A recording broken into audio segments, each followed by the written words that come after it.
건물의 각 실내에 방열기를 설치해서 전기나 또는 온수로 난방하는 방식. 그랬어요. 방열기를 설치하고 이게 난방법을 분류할 때 직접 난방, 간접 난방 이렇게 있죠? 직접. 간접 난방. 직접 난방, 간접 난방 이게 무슨 의미야? 간접 난방은 냉방과 난방을 다 겸하는 거예요. 냉난방을 다 같이 겸하는. 이걸 보고 뭐라 그래요? 공조, 공기조합 이렇게 말하죠. 직접 난방은 난방만을 행하는 거예요.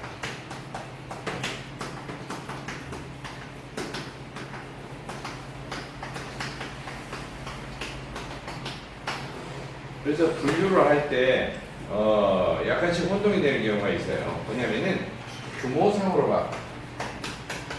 난방 규모로 보면은 실 하나, 방 하나 또는 뭐 주택 하나 이렇게 하면 개별 난방입니다. 그다음에 빌딩 전체로 해서 기계실에서 보일러를 틀어가지고 난방을 한다. 또 이렇게 되면 중앙식 난방. 그다음에 빌딩 정도가 아니라 어떤 동 전체, 어디 지역 전체 이렇게 넓어지면 뭐예요? 지역 난방 이렇게 구분을 합니다. 이제 이건 규모상이에요. 규모상으로. 그런데 난방 방식이 직접 난방 하나만 행하느냐? 아니면 간접적으로 어떻게 하다 보니까 난방의 효과가 같이 생겼어. 이렇게 하는 경우로 이렇게 구분할 수도 있어요. 근데 이것을 굳이 중앙난방 속에 넣어가지고 별도로 세 가지로 이렇게 구분하는 방법도 있습니다. 중앙난방에다가 이것을 직접 난방, 간접 난방, 복산 난방. 복산을 따로 떼어가지고 이렇게 구분하기도 합니다. 구분하기도 해요. 이렇게. 중앙 기계실에서 어차피 이렇게 보일러를 가동하거나 공조기를 가동을 해서 직접적으로 또는 간접적으로 또는 방열기라든지 이런 것을 통하지 않고 덕트를 통하지 않고 매립된 관을 통해서 이렇게 난방을 한다. 그렇게 구분할 수도 있습니다. 이건 조금 이제 서적마다 교재마다 주장하는 방식들이 있는데 이것을 꼭 이렇게 하라라고 정해진 건 아니에요. 다만 규모상으로는 이게 확실하게 정해져 있다. 계열, 중앙, 지역, 범위죠. 그 다음에 이제 난방하는 방식이 난방 하나만 하느냐, 아니면 난방도 겸하느냐. 그래서 1년 연중 사계절을 거의 항온 상태로 유지를 하면은 여름에는 시원하고 겨울에는 어때요? 따뜻하고 그런다고 했죠? 깊은 샘물을 파서 물을 퍼올리면 겨울에는 좀 따뜻하고 미지근하고 여름에는 그냥 차잖아요. 근데 지하수 자체는 온도는 변화가 없죠. 그러니까 온도를 일정하게 이렇게 유지를 하면은 그 자체가 여름에는 냉방 효과, 겨울에는 난방 효과 이렇게 되는 거죠. 그것이 이제 공기조화죠. 공기조화. 여름하고 겨울철하고 이렇게 크게 온도 차이가 별로 안 나죠. 몇 도 차이밖에 안 나는데 냉방의 효과가 있습니다. 이 직접 난방에 난방만을 해야 하는 방식이 도대체 그러면 어떻게 할 거냐? 난방 하나만 하는데 이 방열기를 이용해서 하는 게 있고 벽이나 천정 바닥에 매립된 패널을 이용하는 경우가 있다. 패널. 그래서 방열기를 이용하는 방식을 대류 난방 이렇게 말해요. 패널을 이용하는 방식을 복사 난방 이렇게 불러요. 그러니까 방열기를 이용한다. 이게 뭐요? 대류 난방. 대류 난방은 방열기가 어떤 방열기를 사용하느냐죠. 이게 이제 증기를 사용하는 증기 난방. 그다음에 뭐요? 온수 방열기를 사용하면 온수 난방 이렇게. 그다음에 어떤 뜨거운 열이 흐르는 매립된 관을 이용해서 벽 전체, 천정 전체, 바닥 전체를 활용한다. 이게 패널 방식이죠. 여기 무슨 방식이라고 해요? 이거 복사 난방. 관이 매립된 위치에 따라서 벽이 매립되어 있으면은 벽 패널, 천정이면 천정 패널, 바닥이면 바닥 패널, 이렇게 세 종류로 부르죠. 지금 이걸 이야기하는 거예요. 7번 문제는 건물의 각 실에 방열기 실제 증기나 온수를 난방하는 방법. 이게 뭐예요? 어떤 방식에 속해요 지금? 네, 직접 난방에 속하죠. 직접 난방. 방열기로 난방하는 방식, 직접 난방에 속한다고 볼 수가 있죠. 더 정확하게 하면은 대류 난방이죠. 대류 난방. 8번 문제. 증기난방 분류 중에서 응축수, 환수 방식에 관한 분류. 이제 증기난방, 온수난방은 구분하는 기준에 따라서 세세하게 나누면 여러 가지로 나누죠. 그렇잖아요. 증기난방은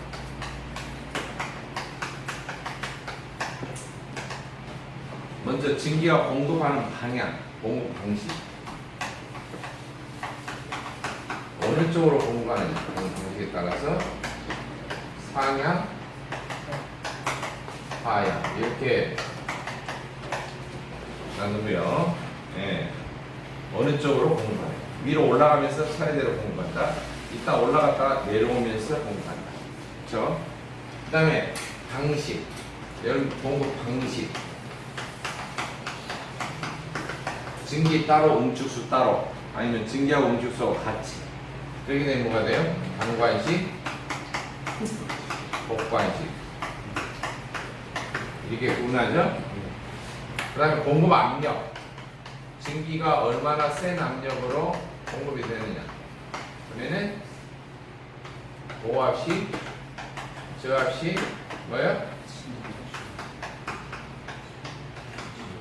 진공압식. 이렇게 부르죠. 그리고 많이 쓰는 방식은 저압식을 주로 많이 씁니다. 그렇죠? 저압식에서 이제 뭐 알아듣기 0.1에서 0.35 기압을 가장 많이 사용을 해요. 선호를 해요.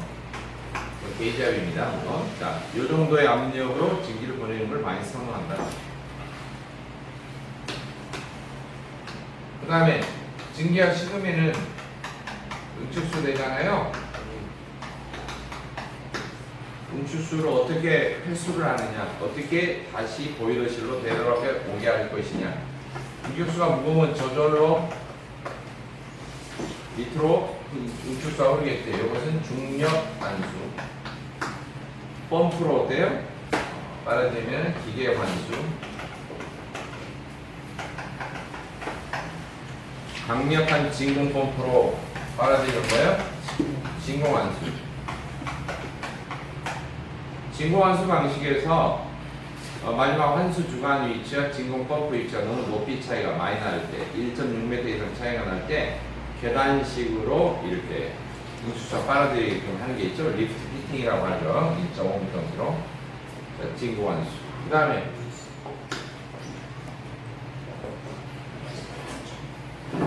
응축수가 회수가 되는 이 환수관, 환수 주간의 위치가 환수 주간의 위치가 보일러 수면 위로 되어 있느냐, 보일러 수면 밑으로 연결되어 있느냐에 따라서 습식이 있고 뭐가 있어요? 번식이 있다. 자, 이 중에서 등장한 용어가 습식인데 저압 증기 난방일 때 습식 뭐예요? 환수 방식일 때, 그럴 때 하트포드 접속법이라고 하는 것을 사용하죠. 네? 표준수면 50mm 하단에 연결한다. 뭐야? 증기부와 밑에 있는 물을 균형관을 가운데 서로 연결하고 그 균형관에다가 연결하는데 연결하는 중심점이 표준수면 50mm 하단이다. 그것이 하트포드 접속법이라고 하고, 필기 때도 출장기를 넣고, 더군다나 실기 주관식에서도 하트포드는 그림을 그려서 매우 잘 나와요. 5점짜리. 증기난방 분류하는 것인데 8번 문제 봅니다. 증기난방 분류 중 응축수 환수 방식에 의한 분류에 해당되지 않는 응축수 환수는 세 가지가 있었죠. 해수하는 거, 중력 환수, 기계 환수, 진공 환수. 4번이 답이죠. 상향원수 이런 건 없죠. 그다음 문제 9번. 증기난방 분류에서 응축수 환수 방식에 해당하는 거 뭐예요? 고압이니 단과이니 상향 공급 이건 전혀 해당이 없고 기계 환수 방식이 있죠. 그래서 지금 8번, 9번, 뭐 10번까지 이렇게 해당되는 말이고 11번까지죠. 10번 문제. 증기난방에서 응축수 환수 방법이란 분류가 아닌 거. 응축수 해소하는 것이 세 가지죠. 중력, 기계, 진공. 2번. 세정 환수식은 필요가 없죠. 11번 문제. 환수관의 배관 방식에 의해서 분류하는 것 중 환수 주관이 보일러 표준 수면보다 낮게 배관하는 것. 보일러 수면보다 밑에 이렇게 환수 주관이 연결되어 있으면 환수 주관 부위가 항상 보일러 수가 통하고 있죠. 환수 주관 부위에 물이 통하고 있어. 그게 뭐냐? 습식이라고 되죠. 이게 습식이죠. 습식 환수가 표준 수면보다도 높은 위치에 있으면 그냥 증기하고 통해요. 증기하고 모실모실하죠. 그렇기 때문에 그것은 건식 환수 방식이다. 이렇게 이해해야 됩니다. 12번 문제. 증기 배관의 환수 주관에 대한 설명 중 옳은 것. 1번. 습식 환수 주관에는 증기 트랩이 꼭 필요하다. 2번. 건식 환수 주관에는 증기 트랩이 꼭 필요하다. 증기 트랩이 어떤 역할을 해요? 응축수와 증기를 분류해주는 역할을 합니다. 따라서 건식 환수일 때는 환수 주관에 증기가 통하고 있고 그러면은 저쪽 공급되는 데도 증기가 통하고 있고 증기가 서로 맞통해 있잖아요. 그러니까 응축수만 딱딱 빼줄 수 있는 분리를 해줄 수 있는 중간에 증기 트랩이 반드시 있어야 응축수가 제대로 회수가 됩니다. 그렇지 않으면은 그냥 서로 증기 압 때문에 역류해서 응축수가 회수가 안 돼요. 증기 트랩이 없으면. 3번 건식 환수 배관은 보일러 수면보다도 낮은 위치에 설치한다. 이것은 아니죠. 높은 위치에 설치해야죠. 습식의 설명인데 잘못 나오고. 라번 습식 환수 배관은 보일러 표면 수위보다도 높은 위치에 설치한다. 이건 건식에 대한 설명인데 습식으로 잘못 쓰는 거죠. 그러니까 보일러 본체에 이렇게 증기 보일러가 있으면은 환수 주관 위치가 이렇게 돼 있으면 뭐라고요? 물하고 닿고 있으면은 습식. 이렇게 높은데 증기하고 닿아 있으면은 뭐라고? 건식이라고. 건식을 할 때는 반드시 여기로 응축수만 회수가 되게끔 중간에 꼭 어때요? 트랩이 있어야 돼요. 트랩. 알겠죠? 트랩이 있어야지만이 증기와 응축수가 섞이지 않습니다. 트랩만 딱딱 응축수만 회수가 될 수 있도록. 자, 그래서 건식 환수 주관에는 증기 트랩이 꼭 필요하다. 이런 식이고요.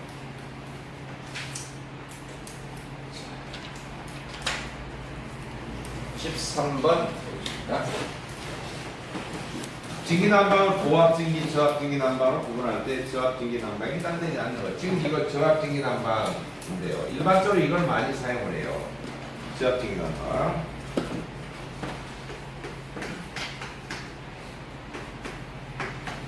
왜 저압증기난방을 많이 사용하냐? 압력을 여러 가지 원인이 있는데 그중에 가장 대표적인 게 이거예요. 물을 끓일 때 그래프입니다. 온도 올라가는 그래프죠.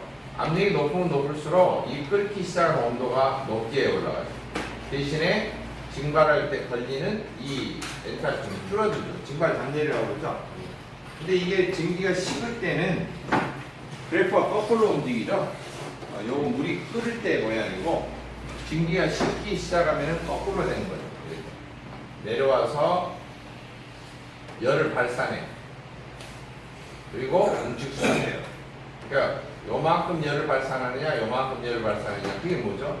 압력에 따라 다르죠. 고압이면은 고압 상태에서는 이 상태에서 증발염열을 발산하고요. 저압이면 더 내려가지고 이 상태에서 발산을 해요. 더 저압이면 어때요? 더 내려와서 증발염열을 방출을 합니다. 지금 방열기에서 열을 방출하는 것이 증기가 지닌 열을 방출을 하고 응축수가 되어서 그 다음에 방열기 끝부분에 설치된 증기 트랩을 통해서 응축수만 쪽쪽 빠져나가죠.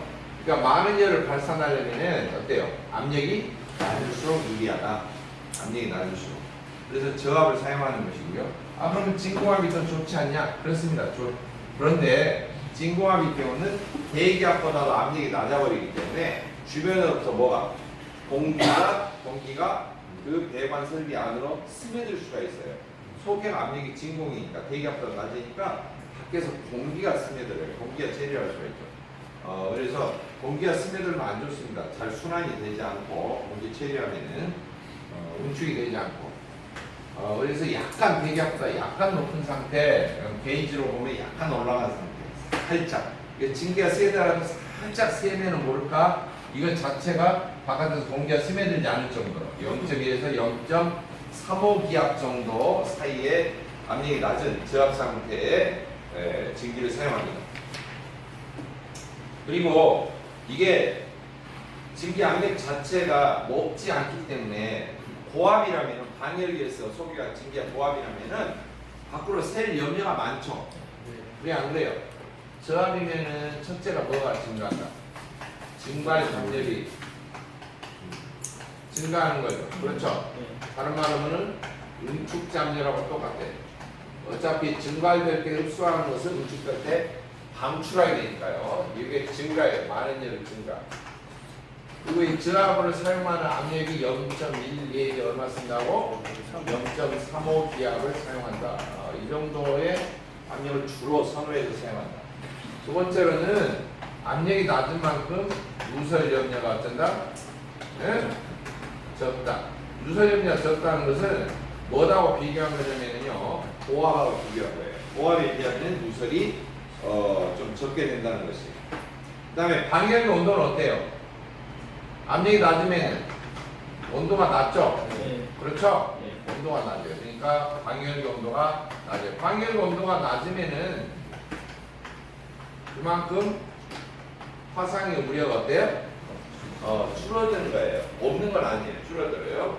저압증기 난방을 사용을 해도 방열기가 표면 온도가 103도 이렇게 물이 끓는 온도가 더 높습니다. 사실 높은데 온도가 낮은 만큼 화상 우려가 줄어들죠.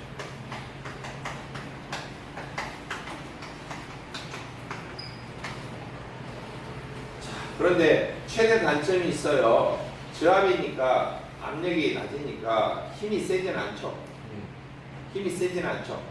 힘이 세지 않다는 것은 증기를 이송해야 될 거리가 멀면은 잘 못 가요. 잘 안 가죠. 그래서 장거리 수송은 조금 곤란해요. 알겠죠?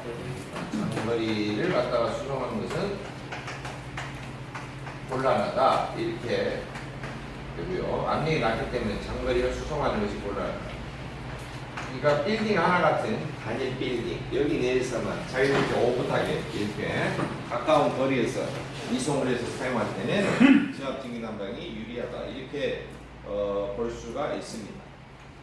자, 저압증기 난방 특징이 아닌 거 그랬는데 3번 틀린 편. 장거리에 증기 수송이 가능하다 그랬는데 압력이 낮으니까 증기를 보내도 멀리까지 못 가요. 나중에 힘이 빠져버려요. 수송이 안 됩니다. 14번 응축수와 증기가 동일관 속을 흐르는 방식으로 기울기를 잘못하면 수격 현상이 발생되는 문제로 소규모 난방에만 사용되는 증기 난방. 응축수와 증기가 같은 관을 흘러요.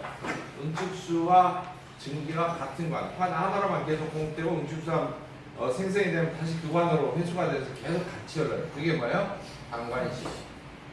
개관하는 것은 간단한데 결국에는 끝에 말단에 있는 방열기에 가면은 거기는 결국 응축수하고 응축수 반, 증기 반 이런 식이 되겠죠. 먼저 앞서 사용했던 방열기에서 생기는 응축수가 계속 같이 따라가기 때문에. 근데 복관식은 응축수 회수하는 반을 별도로 빼고요. 공부하는 것도 별도로 하고요.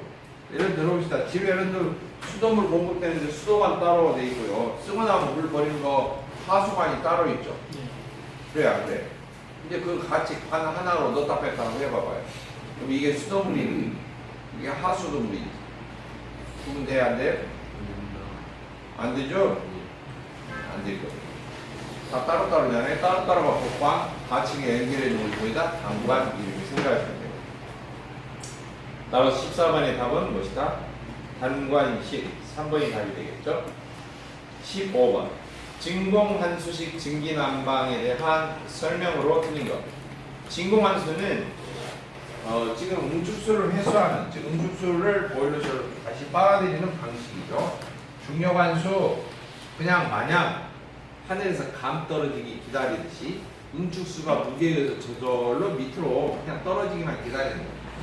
자, 비계환수는 응축수가 회수돼서 탱크가 있으면 그 탱크에 회수된 응축수를 펌프로 해서 보일러에 다시 집어넣는 방식이에요. 진공환수, 그러니까 중력환수는 그냥 펌프도 없이 그냥 응축수 탱크로 응축수 탱크를 그대로 어때요? 네, 공급하는 것인데, 비계환수는 그나마 도중에 뭐가 있다? 펌프가 있으니까 조금 향상이 되는 거예요. 그러나 진짜 강력한 건 뭐냐?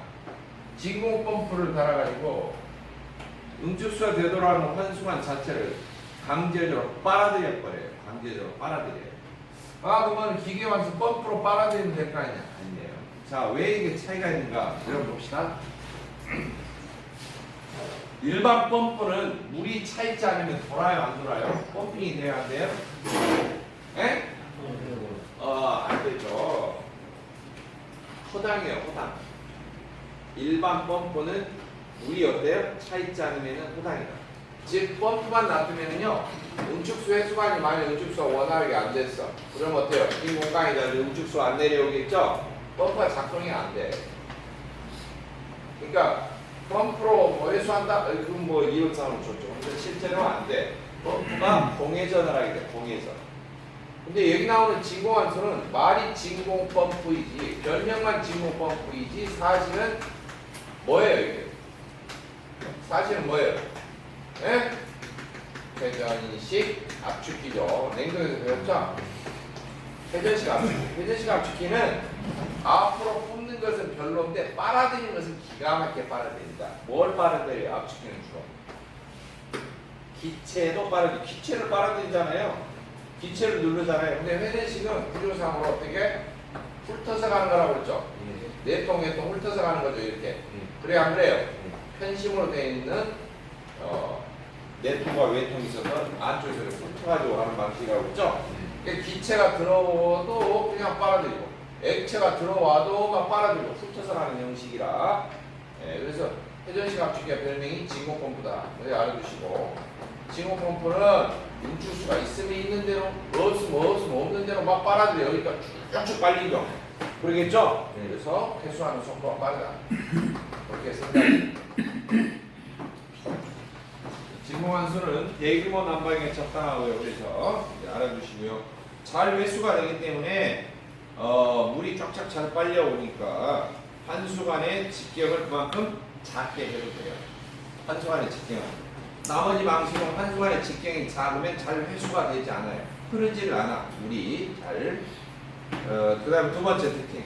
방열기 설치 장소의 제한을 받지 않는다. 고층, 저층 안 가리고 막 빨아들이기 때문에 엄청 잘 빨려 들어오니까 별로 제한을 받지 않는다. 이런 식이고요. 3번 중력식이나 기계식보다 증기 순환이 느리다. 그런데 안 그래요. 무지하게 빨아들이니까 순환 속도가 빨라집니다. 쫙쫙쫙 빨아들이기 때문에 증기도 빨리 가고 응축수도 빨리 돌아오고 그냥 부산나게 돌아다니는 거예요. 알겠죠? 더 빨리 돌면 부산나게 정도가 아니라 서울나게 돌아다니는 수도 있어. 자, 그 다음에 4번 방열기 방열량 조절을 광범위하게 할 수 있다.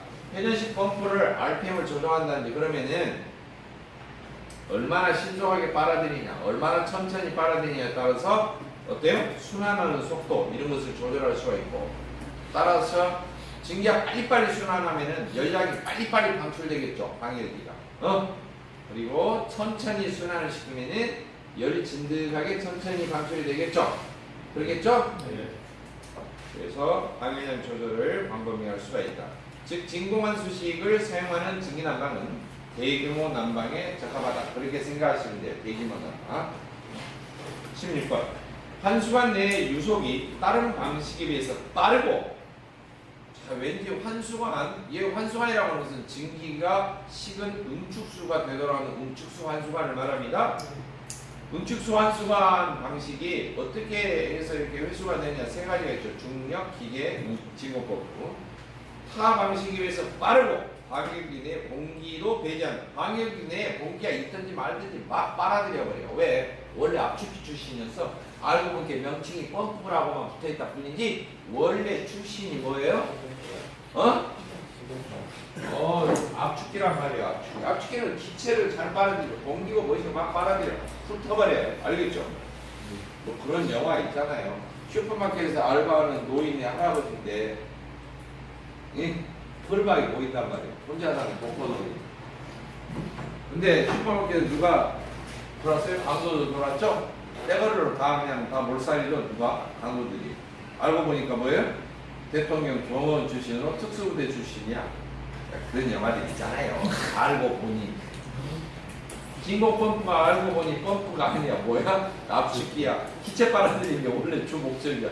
막 빨아들여. 무슨 소리인지 알겠죠? 예. 자, 그래서 방향을 광범위하게 조절할 수 있고 대규모 난방이 많이 채택되는 직인난방품. 지금 15번에 나와 있는 1, 2, 3, 4의 해설을 16번에서는 문제로 바꿨죠. 문제 지문으로. 그 방식이 어떤 방식이다? 진공환수 방식이다 이 말이에요.